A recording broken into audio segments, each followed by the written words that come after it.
Hello, everybody. This is Stephen Gallagher here from Dig Deep Coaching, back for another live interview with one of our athletes.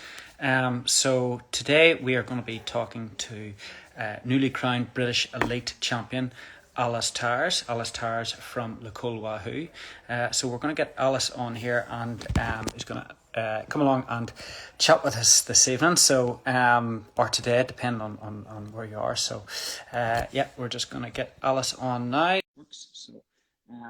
Really excited to speak with Alice. Hello. Hi, Alice. Hi. How are you? Technology works. I'm good. Yeah, no delays. No delays. No delays. But yeah, Alice, thanks very much for jumping on this evening to Instagram to have a Yeah, thanks. chat. Thanks for me. Uh, I'm sure things have been a bit busy and hectic for you since becoming newly crowned British champion. And Yeah, well, congratulations. So I think just to start off, maybe explain a wee bit about you, who you are, where you're from, and a little bit about your background. yeah. I'm Alice Towers. I'm 19 years old, and I'm from Derbyshire in the UK. I've been riding since I was little, really, but racing probably for about 3, 4 seasons. Started when I was junior, kind of thing, like taking it more seriously.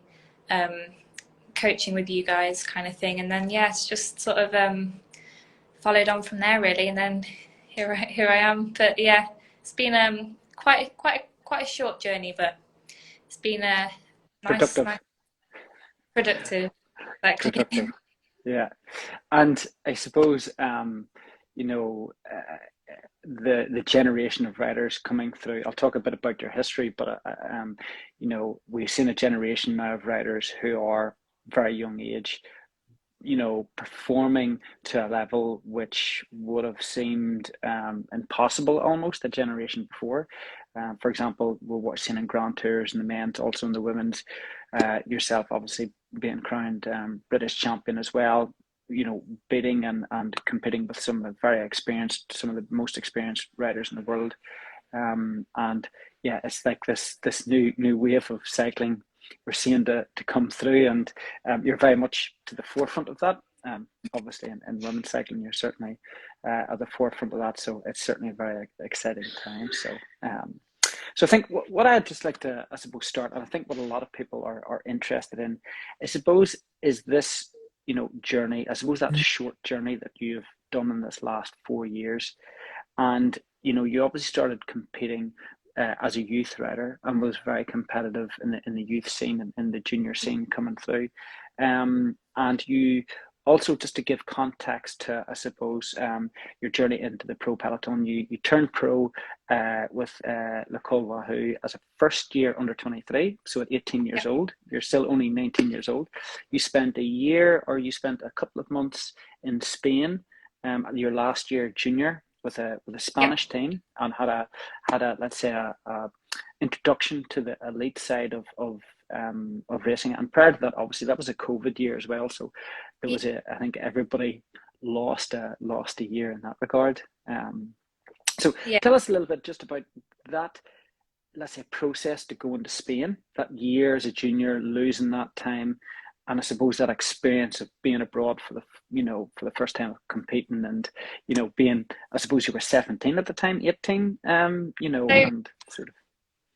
yeah, well, obviously 2020 is the year that nothing really happened, but I had an opportunity to um, ride for and stagiaire for a Spanish Conti team based up in Leon, a Meerkat, it was called, and I got put in contact with Eneritz, which is the lady who runs it, and her husband Humberto, and they really kind of like took me under their wing. I was only 17, so I went out over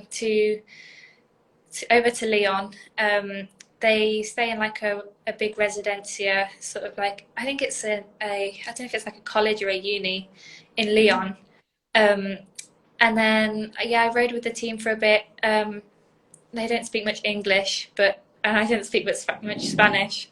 Yeah, But quite nice, like I tried to speak a bit of Spanish and they tried to speak a bit of English. Mm, Um, and yeah, I think having that opportunity in 2020, which was obviously nothing really much was going on, um, it was amazing really because I think a lot of juniors that year they didn't. Well, a lot of juniors in the UK didn't race. I don't think even once. So yeah. I went out. I did um, a UCI. It was just a 1.2 race, so a slightly lower level one. Hmm. But yeah, I did that when I was 17. I think I finished in the bunch. It was a really hard race at the time. Hmm. But good riders there. I remember like yeah, there was all sorts of girls there, and I think yeah, that was my first real taste of like proper road racing because I International hadn't really racing. got to do much first year junior, and obviously yeah, 2020 COVID. that was probably the first Yeah. time I kind of really got into it. But yeah, that was really good. And then I did a few of the Spanish Cup races as well um, in the Hmm. Basque Country, and like the Basque Country is really hard, obviously, to Hmm. ride in. And yeah, I really enjoyed it, and I think that was a nice transition to start my first like full year as a senior. So it was like my first year doing UCIs, but I'd already had like kind of a bit of an introduction to it. So it was it Yeah. was it was Yeah. So you went from racing in Spain, lower level, let's say, maybe pro racing, big national racing, and basically 8 months later, you were lining up at Liège, as a first year under yeah. 23 in the pros, and as like that, obviously for anybody, for any rider, well, regardless of experience, is a big event. You're racing against girls that you were watching on TV, a year before, and all of a sudden you're like, oh, okay, so we're in, we're here now. What was Yeah, I suppose, your great. sensations? Obviously, the motivation was there, Uh, nerves was there, but how was that? What was your mindset, I suppose, going into that first year classics? yeah, well, I kind of like, I think I was just gonna see how it goes, see how I get on, and just learn as much as I can, really. It's a bit cliche, but I Mm, think that's all you do, really, because you can't really expect anything, mm-hmm.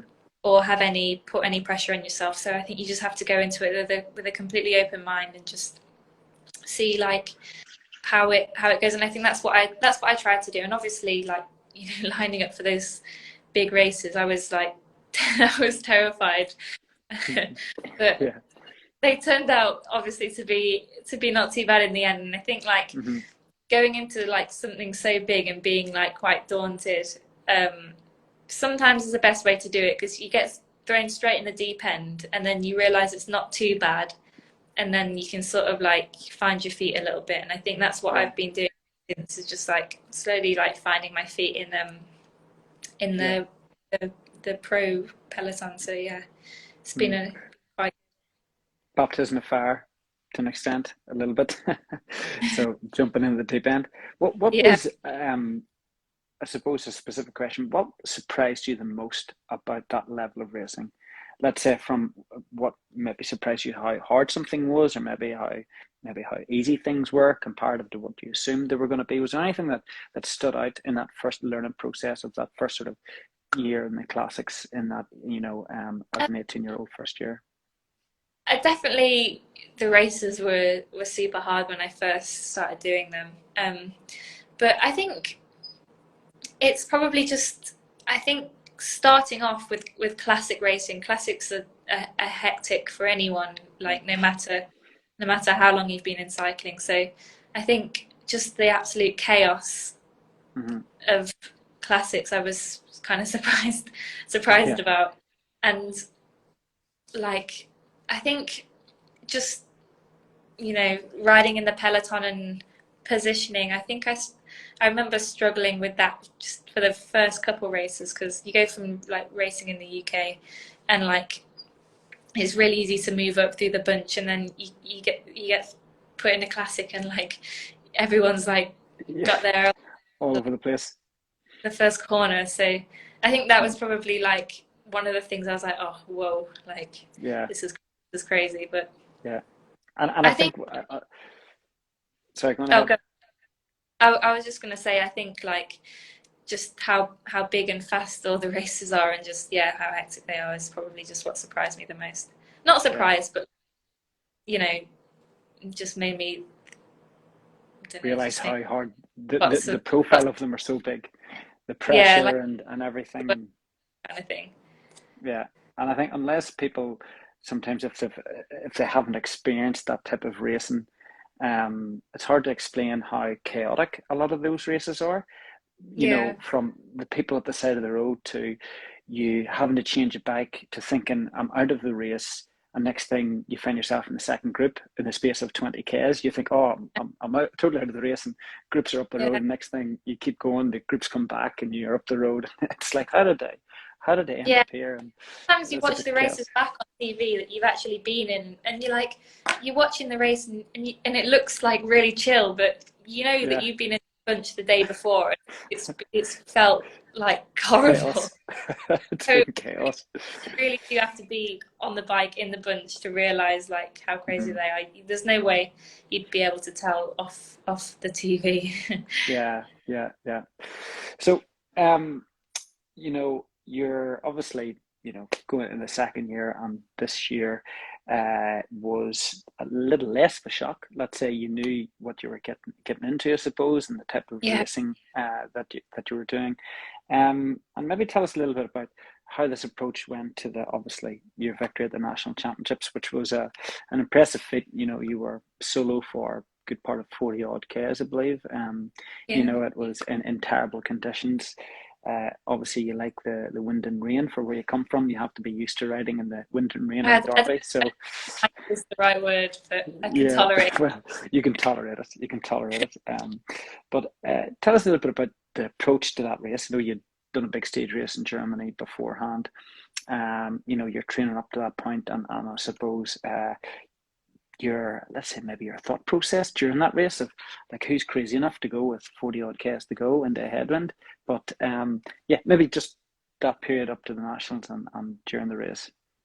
Yeah, so I had Turingen, which was a 6 day stage race in Germany, which was I think about a month out from nationals. Hmm. So that obviously, 6 days really soaks into the legs nicely. Hmm. Um, and then I think with me, I really enjoy training. I go really well off training. I don't need like race after race to build form. Um, so I had a month at home before nationals, and I was just a lot of the times riding by myself, getting my efforts done, but also like off the bike, I could really focus on my recovery and my all the areas like my nutrition, Hmm. um, having good meals around the training and stuff. Like because I was in one place for so long, it was really I had a really consistent month leading up to the nationals, and I went up to Scotland because I live in the Midlands, so it's still a fair drive up to Scotland, and then just did a couple of easy spins kind of thing. I still sort of kept the intensity like quite close to the race day of nationals, and then yeah, I think I freshened it really nicely for the day. Obviously, the weather wasn't great, but because I'd spent a month at home, the weather's You're never used to really in the UK anyway, so it. Hmm. it didn't really phase me. It was just sort of it is what it is. Yeah. Um, is how I looked at it. Mm. And then yeah, I think it came together quite nicely. I didn't really have a solid plan for the race, and as a team, we had like a quick meeting the night before, and none of us, we were all sort of just like, oh well, we'll just see how it goes. Hmm. Obviously, we're not going to chase each other down and stuff, but we didn't have like a set plan for the race. And I think national championships are a bit tricky to predict because Yeah, they're funny, aren't they? yeah, there's like all sorts of different riders there, like Hmm. individuals. There's some teams, and Yeah. yeah, I think I didn't. go to bed the night before knowing, oh, okay, I'm going to attack 40k to go now and go finish. Yeah. Like, yeah, it Mhm. that's how the race panned out. Yeah. Yeah, the nationals is a funny race. Like, you know, every nationals, because you've got, like I say, these strong individuals. You have a big team. Obviously, like Wahoo being, you know, the biggest women's Yeah, team based in the UK, so the pressure was on to an extent, you know, and that's not always, even though you've got numbers, it's not always an advantage, because the pressure is on your team to chase or to attack, yeah, or, you know, to animate the race. So to even to win it in those circumstances, you know, they don't realize it is very, like I said, the pressure, obviously, you know, to be there and to be at the front, and then to pull it off isn't always, doesn't always work so easy, regardless if you've got good legs or not. yeah, But it's interesting what you said just about that time at home. I obviously know you've obviously been working with Dan Fleeman, your coach, for the last 3 years, maybe more, 4 years, and um, you know, you are one of the people that I suppose you enjoy training, the process of ticking the boxes and going through, yeah, you know, the different periodizations, and the let's say the like a strategic build, where some people, of course, like to race a bit more, and the mental aspect of racing. But I think what is very important, and what we see with elite performers, is that the calmness outside of the training is so crucial. So, you know, how you approach your nutrition, your sleep, your routine, your daily routine, and knowing, okay, that obviously helps performance in itself, but the confidence of knowing that you have done all that right before your yeah, big goal is really, I think, yeah, as much as a benefit as anything. And you went into that race knowing, I've ticked all these boxes. I went through that process. Things couldn't have been much better. yeah. Um, so yeah, and finished it Yeah. off. I think and then if you've done that, whatever happens on the day is kind of like out of your control, really. So Yeah, as long as you get yourself to the event, you know, yeah, as best, then whatever happens is yeah, it's not really anything you can control. But yeah. It's a bonus after that. So, so a couple of questions we have coming in as people that did ask. yeah. Quite typical. So one of them is your favorite place to train. Now, there's somebody here who's quite certain he knows where you're going to say, but what is your favorite location to train?